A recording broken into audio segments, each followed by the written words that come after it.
بسم اللہ الرحمن الرحیم۔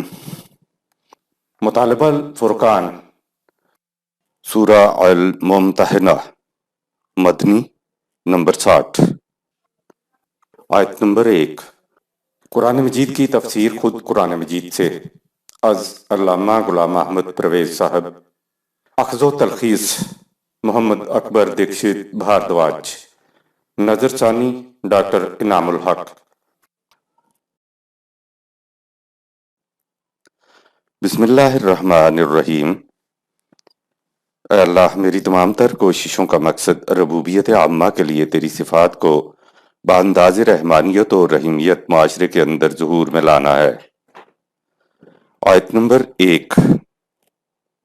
يا أيها الذين آمنوا لا تتخذوا عدوي وعدوكم أولياء تلقون إليهم بالمودة وقد كفروا بما جاءكم من الحق يخرجون الرسول وإياكم أن تؤمنوا بالله ربكم إن كنتم خرجتم جهادا في سبيلي وابتغاء مرضاتي تسرون إليهم بالمودة وأنا أعلم بما أخفيتم وما أعلنتم ومن يفعله منكم فقد ضل سواء السبيل۔ اے جماعت مومنین، تم نظام خداوندی کے دشمنوں کو جو خود تمہارے بھی دشمن ہیں کبھی رازدارانہ دوست نہ بناؤ۔ سورہ 3 آیت نمبر 117۔ تم ان سے محبت اور یگانگت کے تعلقات قائم کرتے ہو دارا حالی کے وہ اس ضابطۂ دین کے مخالفت کر رہے ہیں جو تمہارے پاس خدا کی طرف سے آیا ہے۔ ان کی دشمنی کا یہ عالم ہے کہ انہوں نے تمہیں اور تمہارے رسول کو اپنا گھر بار چھوڑنے پر مجبور کر دیا، محض اس جرم کی بنا پر کہ تم اپنے نشو و نما دینے والے اللہ پر ایمان کیوں لائے ہو۔ تم سوچو کہ کیا یہ دو باتیں کبھی یکجا ہو سکتی ہیں کہ تم ایک طرف تو میرے قانون کا اتباع کرتے ہوئے اس نظام کے قیام و بقا کے لیے جہاد کرنے کو نکلو اور دوسری طرف ان دشمنوں سے رازدارانہ دوستی کے تعلقات بھی استوار کرو۔ یاد رکھو، تم جو کچھ چھپاؤ یا ظاہر کرو وہ سب ہماری نگاہوں میں ہے، سو تم میں سے جو کوئی ایسا کرے گا وہ زندگی کی سیدھی راہ سے بھٹک جائے گا۔ دشمنوں کے ساتھ تعلقات رکھے جائیں گے لیکن رازدارانہ دوستی کے تعلقات نہیں رکھے جائیں گے۔ خدا کا دشمن اگر کوئی ہوتا ہے تو ہوا کرے، اس کا کیا بگڑتا ہے؟ دراصل خدا کے دشمن کے معنی ہیں خدا کے نظام کے دشمن، دین کے دشمن۔ قرآن کریم نے بہت سے مقامات پر کہا ہے کہ ان کو رازدار دوست نہیں بنایا جا سکتا، امور مملکت میں شریک کار نہیں کیا جا سکتا، البتہ ان کے ساتھ عدل اور حسن سلوک کیا جائے گا، تمام انسانی حقوق ان کو دیے جائیں گے، ان کو مذہب کی آزادی کی ضمانت دی جائے گی، حتیٰ کہ ان کی پرستش گاہوں کی حفاظت بھی مسلمانوں کی فوجیں کریں گی۔ یہ دور تھا جب ابھی قریش اور دیگر قبائل کے ساتھ مسلمانوں کی رشتہ داریاں تھیں۔ رشتہ داریوں کے تعلقات تو بہرحال رکھے جائیں گے، لیکن جس بات سے منع کیا گیا ہے وہ ہیں رازدارانہ تعلقات۔ اب خدا کے راستے میں جہاد کا وقت آ چکا ہے تو کہا کہ تم اپنی رشتہ داری کے تعلقات کی بنا پر ان کے ساتھ رازدارانہ دوستداری کے جذبات دلوں میں مت رکھو۔ آیت نمبر 2۔ إن يثقفوكم يكونوا لكم أعداء ويبسطوا إليكم أيديهم وألسنتهم بالسوء وودوا لو تكفرون۔ اگر یہ لوگ تم پر کبھی قابو پا لیں تو پھر دیکھو کہ ان کی دشمنی کا کیا عالم ہے۔ یہ تمہیں اپنی زبانوں سے اور ہاتھوں سے کس کس قسم کی اذیت پہنچاتے ہیں۔ ان کی دلی تمنا یہ ہے کہ کسی نہ کسی طرح تمہیں اس دین سے منحرف کر کے پھر سے اپنی جیسا بنا لیں۔ آیت نمبر 3۔ لن تنفعكم أرحامكم ولا أولادكم يوم القيامة يفصل بينكم والله بما تعملون بصير۔ یہ ٹھیک ہے کہ ان لوگوں کے ساتھ تمہارے خون کے رشتے ہیں، لیکن یاد رکھو اعمال کے ظہور نتائج کے وقت تمہارے رشتے دار حتیٰ کہ تمہاری اولاد تک بھی تمہارے کسی کام نہیں آ سکے گی۔ اس وقت تم اور ان میں نمایاں دوری ہوگی، تمہارے کام صرف تمہارے اعمال آئیں گے جنہیں خدا اچھی طرح دیکھتا ہے۔ آیت نمبر 4۔ قد كانت لكم أسوة حسنة في إبراهيم والذين معه إذ قالوا لقومهم إنا براء منكم ومما تعبدون من دون الله كفرنا بكم وبدا بيننا وبينكم العداوة والبغضاء أبدا حتى تؤمنوا بالله وحده إلا قول إبراهيم لأبيه لأستغفرن لك وما أملك لك من الله من شيء ربنا عليك توكلنا وإليك أنبنا وإليك المصير۔ یہ بات سمجھنے کے لیے تمہارے لیے ابراہیم علیہ السلام اور اس کے رفقا کا طرز عمل نہایت عمدہ نمونہ ہے۔ انہوں نے اپنی قوم سے اعلانیہ کہہ دیا تھا کہ جن کی تم نے خدا کو چھوڑ کر معبودیت اختیار کر رکھی ہے، ہم ان سے اور تم سے سخت بیزار ہیں۔ سورہ 37 آیات 85-86۔ ہم تمہارے غلط مسلک کا یکسر انکار کرتے ہیں، اس بنا پر تم میں اور ہم میں ہمیشہ کے لیے دشمنی اور عداوت رہے گی تاکہ تم خدائے واحد پر ایمان نہ لے آؤ۔ ابراہیم علیہ السلام نے اپنے باپ سے یہ ضرور کہا تھا کہ میں خدا سے درخواست کروں گا کہ وہ تمہیں ایمان عطا کر کے تمہاری حفاظت کا سامان فراہم کر دے، لیکن اس کے ساتھ ہی اس نے اس کی وضاحت بھی کر دی تھی کہ اگر تم ایمان نہ لائے تو میں خدا کے قانون مکافات کے مقابلہ میں تمہاری کوئی مدد نہیں کر سکوں گا، کیونکہ مجھے یا کسی اور کو اس کی مقدرت ہی نہیں۔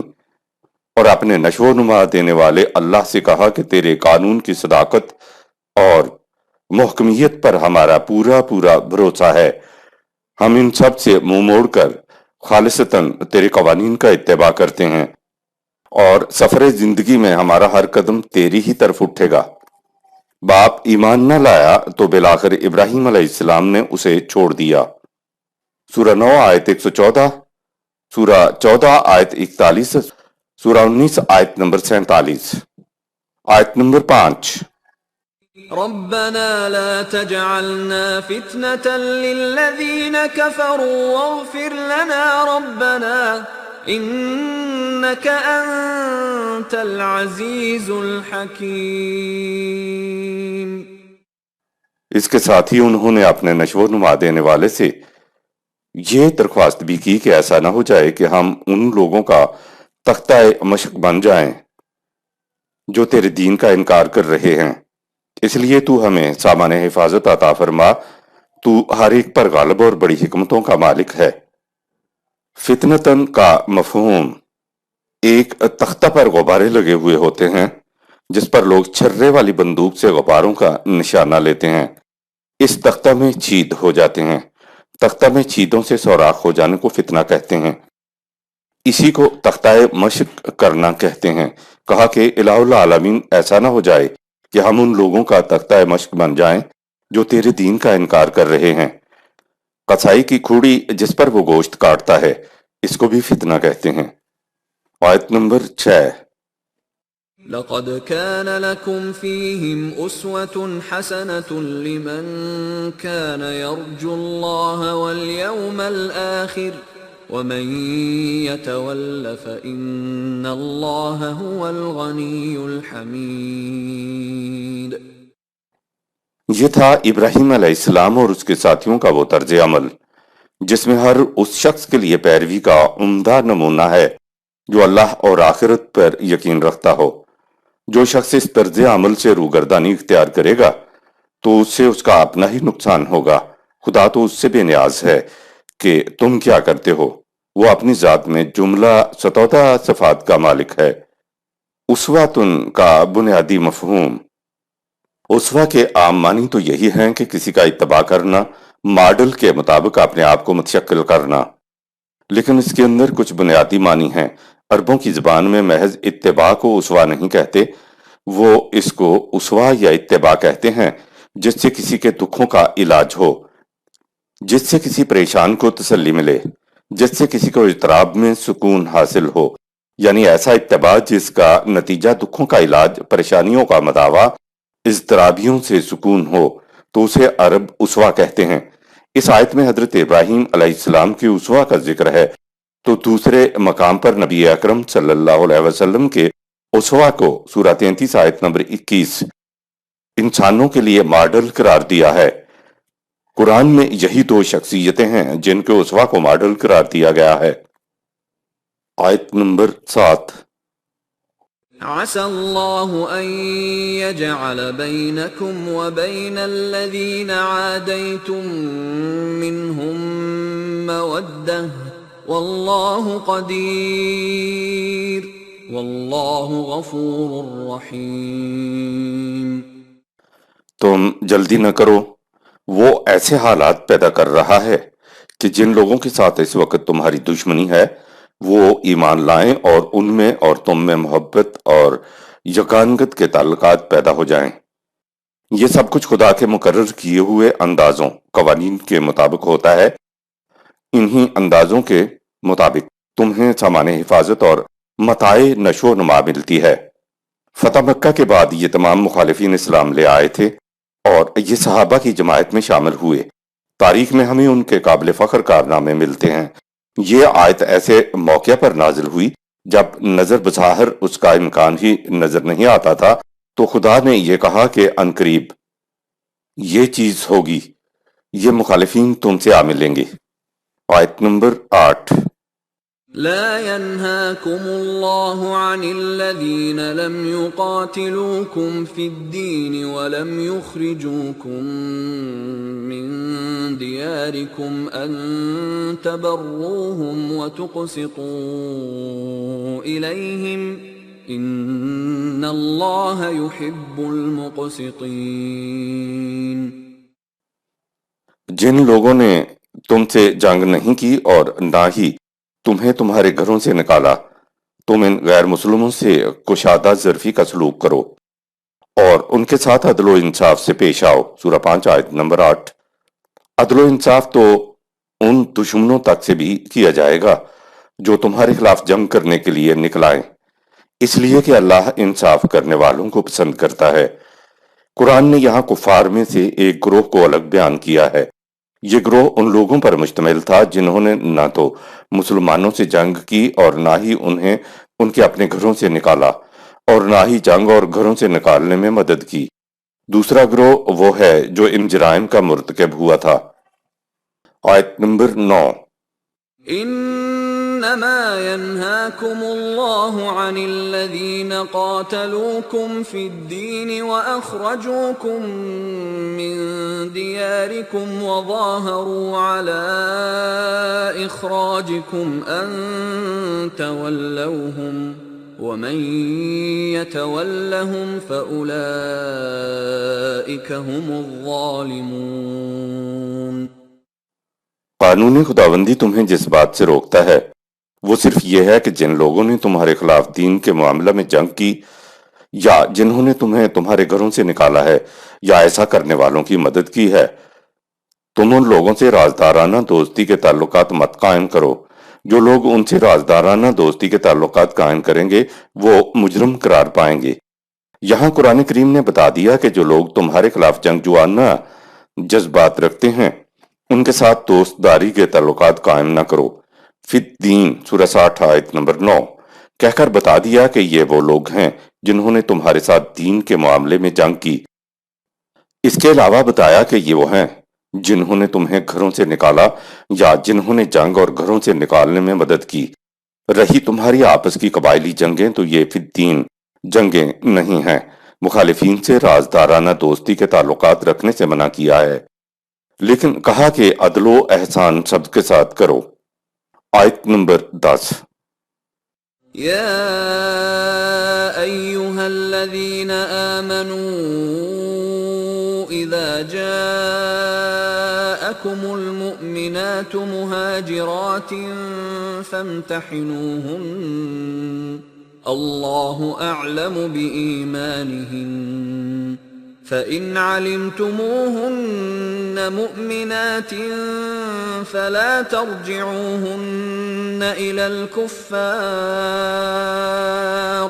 لا هن حل لهم ولا هم يحلون لهم وآتوهم ما أنفقوا ولا جناح عليكم أن تنكحوهن إذا آتيتموهن أجورهن ولا تمسكوا بعصم الكوافر واسألوا ما أنفقتم وليسألوا ما أنفقوا ذلكم حكم الله يحكم بينكم والله عليم حكيم۔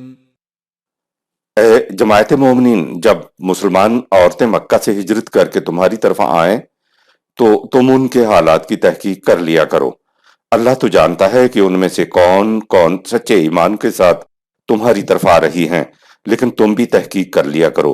اگر تم دیکھو کہ وہ واقعی ایمان کی پختگی کے ساتھ آئی ہیں تو پھر انہیں کفار کی طرف مت لوٹاؤ، کیونکہ نہ یہ عورتیں ان کفار شوہروں کے لیے حلال ہیں اور نہ ہی وہ کفار شوہر ان مومن عورتوں کے لیے حلال ہیں۔ البتہ انصاف کا تقاضا یہ ہے کہ ان لوگوں نے جو کچھ ان عورتوں کے ساتھ شادی کرنے کے سلسلہ میں خرچ کیا ہو وہ انہیں لوٹا دیا جائے۔ اس کے بعد اس میں کوئی حرج نہیں کہ تم ان عورتوں سے ان کے مہر ادا کرنے کے بعد نکاح کر لو۔ سورہ 4 آیت نمبر 24۔ تمہاری عورتوں میں سے جو اسلام نہیں لائیں انہیں اپنے عقد نکاح میں مت روکے رکھو۔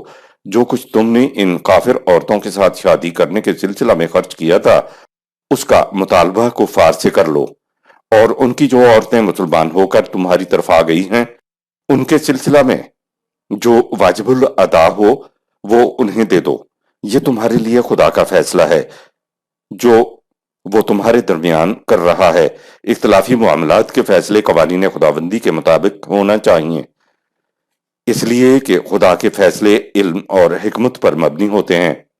کفار اور مومن عورتوں کا عدل پر مبنی قرآن کا فیصلہ۔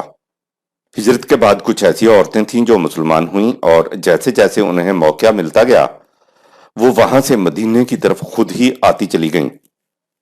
یوں ان کی خاصی تعداد جمع ہو گئی۔ اب مسئلہ یہ پیش آیا کہ مسلمان ہو کر آنے والی عورتوں کو قاعدے کے مطابق طلاق نہیں ہوئی۔ یہ کفار کی بیویاں ہیں تو قرآن کا یہ حکم آ گیا کہ کوئی مسلمان عورت کسی کافر سے شادی نہیں کر سکتی، کوئی کافر کسی مسلمان عورت سے شادی نہیں کر سکتا۔ تو یہ جتنی مسلمان اور کفار عورتیں تھیں قرآن نے ان کے نکاح کو فسخ قرار دیا۔ قرآن نے کہا کہ ایمان لانے والی عورتوں کو واپس نہ بھیجو، البتہ اصول عدل کے مطابق ان کے کفار شوہروں کو اطلاع دے دو کہ یہ مسلمان ہونے والی عورتیں اب تمہاری بیویاں نہیں رہیں۔ کہا کہ کفار نے ان کے نکاح کے اوپر جو کچھ خرچ کیا ہے وہ کفار کو بھیج دو جن سے جنگ ہو رہی ہے۔ جنہوں نے گھروں سے نکال دیا تھا ان سے متعلق قرآن کہہ رہا ہے کہ نکاح پر جو کچھ انہوں نے خرچ کیا تھا وہ ان کو بھیج دو۔ دنیا اس قسم کے عدل پر مبنی فیصلے کی مثال پیش نہیں کر سکتی۔ مزید کہا کہ اے مسلمانوں، تمہاری بیویاں جو ابھی ایمان نہیں لائیں لیکن ہجرت کے وقت تمہارے ساتھ آ گئی ہیں، وہ اگر ایمان نہیں لاتی اور بخوشی واپس جانا چاہتی ہیں تو کفار سے کہا جائے کہ ہم اپنی کافر عورتوں کو واپس بھیج رہے ہیں، تم وہ خرچ ادا کر دو جو ہم نے ان پر نکاح پر خرچ کیا تھا۔ اسی طرح جو عورتیں مسلمان ہو کر تمہارے پاس آ گئی ہیں تم بھی ان کے کافر شوہروں کی طرف نکاح کا خرچ بھیج دو، یعنی ہم یہاں سے ہمارے نکاح میں کافر بیویوں کے خرچ کا مطالبہ کریں گے اور کفار وہاں سے اپنی ان بیویوں کے نکاح کے خرچ کا مطالبہ کریں جو ایمان لا کر مدینہ آ گئی ہیں۔ یہ عدل پر مبنی دونوں طرف سے مساوی تقاضا ہے اور یہ خدا کے حکم کے عین مطابق ہے۔ مزید کہا کہ یہ وہ عورتیں اپنے آپ کو مسلمان ظاہر کر کے تمہاری طرف آئیں، ان کا امتحان لے لیا کرو، ان کی دیکھ بھال کر لیا کرو کہ آیا وہ اپنے دعوے میں سچی ہیں۔ خدا کو تو علم ہے کہ کون سچے ایمان کے ساتھ آئی ہے، اور ہم چاہیں تو تمہیں ان کے بارے میں بتا دیں، لیکن ہم انسانی دنیا میں مداخلت نہیں کرتے۔ اطمینان کر لینا تمہاری ذمہ داری ہے۔ آیت نمبر 11۔ وَإِن فَاتَكُمْ شَيْءٌ مِّنْ أَزْوَاجِكُمْ إِلَى الْكُفَّارِ فَعَاقَبْتُمْ فَآتُوا الَّذِينَ ذَهَبَتْ أَزْوَاجُهُم مِّثْلَ مَا أَنفَقُوا وَاتَّقُوا اللَّهَ الَّذِي أَنتُم بِهِ مُؤْمِنُونَ۔ اگر ایسا ہو کہ تم میں سے جن لوگوں کی کفار بیویاں وہاں رہ گئی ہیں اور کفار ان کے سلسلہ میں واجب الادا رقم ادا نہ کریں یا اس میں سے کچھ رکھ لیں تو اس کا حساب رکھو، پھر جب ادا کرنے کی تمہاری باری آئے تو تم جو رقم تمہاری واجب الادا ہو اس میں سے نظام وہ بقایا رقم وضع کر لے اور اس کو ان عورتوں کے سابقہ مسلمان خاوندوں کو دے دے، بہرحال کفار کچھ ہی کیوں نہ کریں، تم ہمیشہ اس خدا کے قوانین کی نگہداشت کرو جس پر تم ایمان رکھتے ہو۔